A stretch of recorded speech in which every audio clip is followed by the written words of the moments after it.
पति पत्नी की दिल को छूने वाली कहानी। दोस्तों, आजकल प्यार होना, फिर शादी होना और कुछ ही समय में डिवोर्स होना इतनी आम बात हो गई है कि ज्यादातर लोग ऐसी घटनाओं को अब ज्यादा अहमियत ही नहीं देते।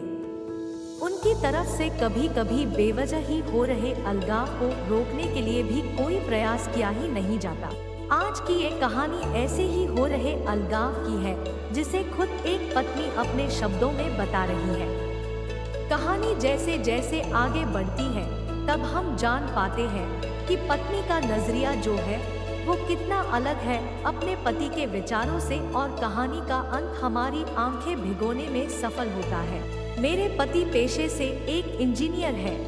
मैं उनसे उनके स्थिर शांत स्वभाव के लिए प्यार करती थी, और जब मैं उनके चौड़े कंधों पर अपना सिर झुकती थी तो मुझे गर्मजोशी और अजीब सा सुकून का एहसास होता था। 3 साल प्रेमालाप और अब शादी के 2 साल बीतने के बाद मुझे यह स्वीकार करना होगा कि मैं इससे थक गई हूँ। मेरे पहले उसे प्यार करने के जो भी कारण थे, अब वही मेरी सारी बेचैनी के कारण बन गए हैं। मैं एक भावुक महिला हूँ, और जब रिश्ते और मेरी भावनाओं की बात आती है तो मैं बेहद संवेदनशील हूँ। मैं रोमांटिक पलों के लिए उसी तरह तरसती हूँ जैसे कैंडी के लिए तरस रही एक छोटी लड़की। मेरे पति मेरे बिल्कुल विपरीत हैं। उनकी संवेदनशीलता की कमी और हमारी शादी में रोमांटिक पलों को लाने में उनकी असमर्थता ने मुझे प्यार के विषय में निराश कर दिया है। एक दिन मैंने आखिरकार उसे अपने मन की बात बताने का फैसला किया कि मुझे तलाक चाहिए, और मैंने हिम्मत करके उसे बताया। आखिर क्यों? चौंकते हुए उसने पूछा। मैं थक गई हूँ, दुनिया में हर चीज का कोई कारण नहीं होता है। मैंने कहा। वह पूरी रात चुप रहा, हर समय हाथ में एक जलती हुई सिगरेट लिए गहरे विचारों में डूबा रहा। इससे मेरी निराशा की भावना और बढ़ती गई, क्योंकि मैं ऐसे आदमी को देख रही थी जो अपनी दुर्दशा को व्यक्त भी नहीं कर पा रहा था। भला मैं उससे और क्या उम्मीद कर सकती थी? और अंत में उसने मुझसे पूछा, मैं तुम्हारा मन बदलने के लिए क्या कर सकता हूँ? किसी ने सच ही कहा है कि किसी के व्यक्तित्व को बदलना मुश्किल है। मुझे लगता है मेरा उस पर से विश्वास उठना शुरू हो गया है। उसकी आंखों में गहराई से देखते हुए मैंने धीरे से उत्तर दिया, मैं तुम्हें एक सवाल पूछती हूँ। अगर तुम्हारा जवाब मेरे दिल को मना सके तो मैं अपना विचार बदल दूंगी। मान लो मुझे एक पहाड़ की चट्टान पर खिला एक फूल चाहिए, और हम दोनों को ये पता हो कि उस फूल को तोड़ने से तुम्हारी मृत्यु हो जाएगी। क्या तुम मेरे लिए ऐसा करोगे? उसने कहा, मैं कल तुम्हें इसका जवाब दूंगा। उसकी प्रतिक्रिया सुनकर ही मेरी उम्मीदें धराशायी हो गई। मैं अगली सुबह उठी तो पाया कि वह चला गया था, और सामने के दरवाजे के पास खाने की मेज पर दूध के गिलास के नीचे उसकी खुरदरी लिखावट के साथ कागज का एक टुकड़ा पड़ा था, जो पढ़े जाने पर ये बातें बयां करता था। प्रिय, मैं तुम्हारे लिए वह फूल नहीं तोड़ूंगा, लेकिन अगर तुम चाहो तो मैं तुम्हें इसके पीछे का कारण जरूर बताना चाहूँगा। यह पहली पंक्ति पढ़ते हैं मेरे दिल के हजारों टुकड़े हो गए। फिर भी मैंने पढ़ना जारी रखा। जब तुम कंप्यूटर का इस्तेमाल करती हो तो तुम हमेशा सॉफ्टवेयर प्रोग्राम को गड़बड़ कर देती हो। अंत में तुम स्क्रीन के सामने बैठकर रोती हो। मुझे अपनी उंगलियों को जिंदा रखना पड़ेगा ताकि मैं प्रोग्राम को पुनर्स्थापित करके तुम्हारे कीमती आंसू बहने से रोक सकूं। तुम हमेशा घर की चाबियां गुमा देती हो, इसलिए मुझे दरवाजा खोलने के लिए अपने पैरों को जिंदा रखना पड़ेगा ताकि दरवाजा तोड़कर तुम्हें घर के अंदर ले जा सकूं। तुम यात्रा करना पसंद करती हो, लेकिन हमेशा एक नई जगह में अपना रास्ता भूल जाती हो। मुझे तुम्हें रास्ता दिखाने के लिए अपनी आंखें जिंदा रखनी पड़ेगी। तुम्हें हमेशा ऐंठन होती है जब भी तुम्हार पीरियड हर महीने आता है।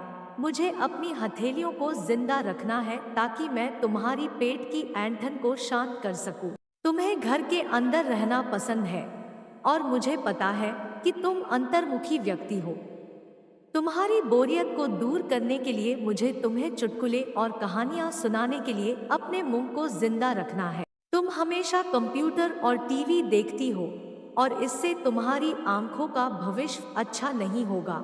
मुझे अपनी आंखों को बचाना होगा ताकि जब हम बूढ़े हो जाएं, तो मैं तुम्हारी आंखें बन सकूं, तुम्हारे सिर से सफेद हो रहे बाल चुन सकूं, तुम्हारे नाखूनों को बिना तुम्हें चोट पहुंचाए काट सकूं। मैं भी समुद्र तट पर टहलते हुए तुम्हारा हाथ पकड़ना चाहता हूँ, जैसे तुम धूप और सुंदर रेत का आनंद लेती हो और खुशी से गाने गुनगुनाती हो, उसे मैं अपने कानों से सुनना चाहता हूँ, इसलिए मेरे कान जिंदा रहने चाहिए। जब तुम नहा के निकलती हो तो तुम्हारी भीनी भीनी खुशबू को महसूस करने के लिए मेरा नाक जीवित होना चाहिए। इसलिए मेरी प्रिय, जब तक मुझे यकीन नहीं होता कि कोई है जो तुमसे इससे अधिक प्यार करता है, मैं तब तक उस फूल को नहीं तोड़ूंगा।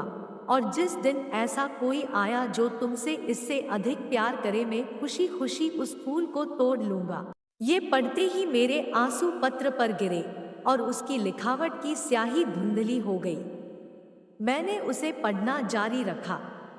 अब जब तुमने मेरा उत्तर पूरा पढ़ लिया है, अगर तुम संतुष्ट हो, अगर मैंने तुम्हारे दिल को मना लिया हो, तो कृपया सामने का दरवाजा खोलो, क्योंकि मैं बाहर खड़ा हूँ, तुम्हारी पसंदीदा ब्रेड और ताज़ा दूध के साथ। मैं जल्दी से दरवाजा खोलने के लिए दौड़ी और उसके चिंतित चेहरे को अपने हाथों में कसकर पकड़ा और चूम लिया और उसकी बाहों में समा गई।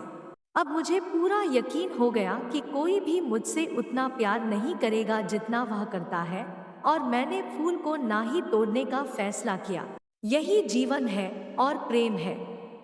जब कोई प्यार से घिरा होता है तो उत्तेजना की भावना दूर हो जाती है और वह उस सच्चे प्यार को नजरअंदाज कर देता है जो शांति और नीरसता के बीच में होता है। प्यार सभी रूपों में प्रकट होता है, यहाँ तक कि बहुत छोटे और सूक्ष्म रूपों में भी इसका कभी एक मॉडल नहीं रहा है। यह सबसे नीरस और उबाऊ रूप में भी हो सकता है। फूल और रोमांस प्यार का हिस्सा हो सकते हैं, पर प्यार नहीं। तो दोस्तों, आपको ये प्यार भरी पति पत्नी की कहानी कैसी लगी? इस छोटी सी कहानी ने आपके भी दिल को छुआ या नहीं? ऐसी ही सैकड़ों कहानियां आप इस चैनल पर पढ़ सकते हैं। तो दोस्तों, यह कहानी अच्छी लगी तो चैनल को सब्सक्राइब करिए और वीडियो को लाइक करिए, अपने फैमिली दोस्तों में शेयर करिए। Thanks for watching.